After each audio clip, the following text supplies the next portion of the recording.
Hi friends, അങ്ങനെ നമ്മൾ ഡൽഹിയിൽ നിന്ന് ഞാൻ അടുത്ത് ഇറ്റലിയിലേക്കുള്ള യാത്രയിലാണ്. ഇറ്റലിയിൽ മിലാനിലാണ് ഇപ്പോൾ അടുത്ത് പോകുന്നത്. അപ്പോൾ എയർ ഇന്ത്യയിലെ വളരെ മനോഹരമായ വലിയൊരു ഫ്ലൈറ്റ്, ഞാൻ നേരത്തെ വന്നതിനെക്കാട്ടിലും 10 മടങ്ങ് വലിയൊരു ഫ്ലൈറ്റാണ്. അപ്പോൾ എനിക്ക് ഏറ്റവും ഇഷ്ടപ്പെട്ടതെന്ന് വെച്ചാൽ ഈ ഫ്ലൈറ്റിൽ സ്ക്രീനുണ്ട്. നമ്മുടെ സിനിമകളും കാര്യങ്ങളൊക്കെ കാണാം എന്നുള്ള വിശ്വാസമുണ്ട്. പിന്നെ എൻ്റെ അടുത്തൊരു ഭാഗ്യം എന്ന് പറഞ്ഞു കഴിഞ്ഞാൽ വിൻഡോ സീറ്റാണ് കിട്ടിയത്. അല്ല, നമുക്ക് വിൻഡോ സീറ്റ് നമുക്ക് നേരത്തെ ചൂസ് ചെയ്യാം, പക്ഷേ ഞാൻ ചൂസ് ചെയ്തില്ല.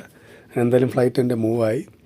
അങ്ങനെ ഏറെ പ്രതീക്ഷയോടുകൂടെ നമ്മൾ ഡൽഹിയിൽ നിന്ന്, ഇന്ത്യയിൽ നിന്ന് ഇറ്റലിയിലേക്ക്, മണ്ണിലേക്ക് ഇങ്ങനെ പറന്നുയർന്നിരിക്കുകയാണ്.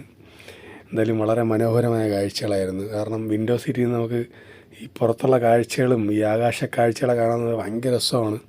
അത് ആ ഫ്ലൈറ്റിൽ കയറിയിരുന്ന് ആ ഒരു ഫീലോടെ കാണുന്നവർക്ക് മാത്രമേ അത് മനസ്സിലാവൂ.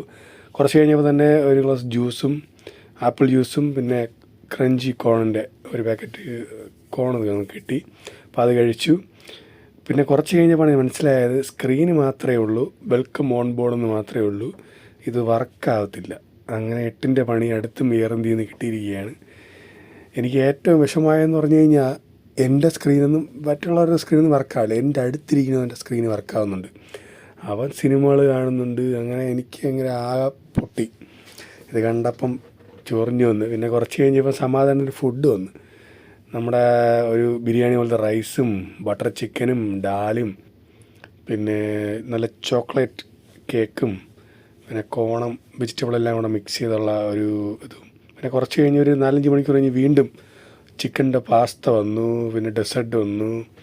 ഇങ്ങനെ ഫുഡൊക്കെ ഇങ്ങനെ കിട്ടിക്കൊണ്ടേയിരിക്കും ഇടയിൽ കൂടെ. കാരണം അത്രയും മണിക്കൂർ യാത്രയുണ്ട്, ഒരു 6-8 മണിക്കൂർ യാത്രയുണ്ട്. അപ്പോൾ അതിനകത്ത് 2-3 വട്ടം ഫുഡ് കിട്ടും. അപ്പോൾ എന്തായാലും ഫുഡൊക്കെ വളരെ കുഴപ്പമില്ല. ഈ യാത്രയിൽ എന്തായാലും നമുക്ക് വേറെ ഓപ്ഷൻ ഇല്ല, അതുകൊണ്ട് കഴിച്ചേ പറ്റും.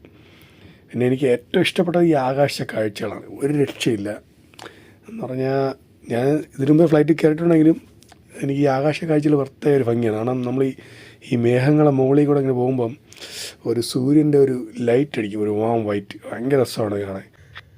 അങ്ങനെ ഡൽഹിയിൽ നിന്ന് ഇറ്റലിയിലേക്ക് ഇതാ ലാൻഡ് ചെയ്തിരിക്കുകയാണ് ഞാൻ. പിന്നെയുള്ള കാഴ്ചകൾ നമുക്ക് വരും വീഡിയോസിലൂടെ കാണാം. Thanks for watching.